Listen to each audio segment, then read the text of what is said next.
ಈ ದಿನದ ಪ್ರಚಲಿತ ಘಟನೆಗಳು ಕರೆಂಟ್ ಅಫೇರ್ಸ್ ಈ ರೀತಿ ಇದೆ.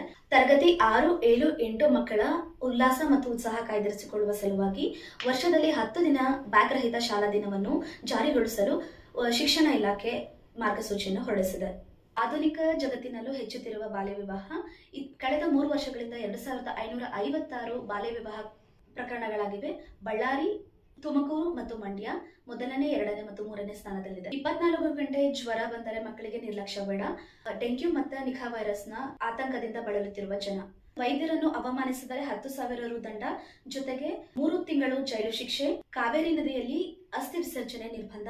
ಸಾವಿನಲ್ಲೂ ಸಾರ್ಥಕತೆ ಮೆರೆದ ಚಂದನ. 13 ವರ್ಷದ ಬಾಲಕಿ ರಸ್ತೆ ಅಪಘಾತದಿಂದ ಸಾವು. ತನ್ನ ಕಿಡ್ನಿ, ಹೃದಯ, ಕಣ್ಣು ಸೇರಿದಂತೆ ಹಲವು ಭಾಗಗಳನ್ನು ದಾನ ಮಾಡುವ ಮೂಲಕ ಸಾರ್ಥಕತೆ ಮೆರೆದಿದ್ದಾಳೆ. ಆಲಮಟ್ಟಿ ಜಲಾಶಯ 3 ಕ್ಯೂಸೆಕ್ನಷ್ಟು ನೀರು ಬಿಡುಗಡೆ. ಅರ್ಜೆಂಟೈನಾ ವಿರುದ್ಧ ರೋಚಕ ಡ್ರಾ ಸಾಧಿಸಿದ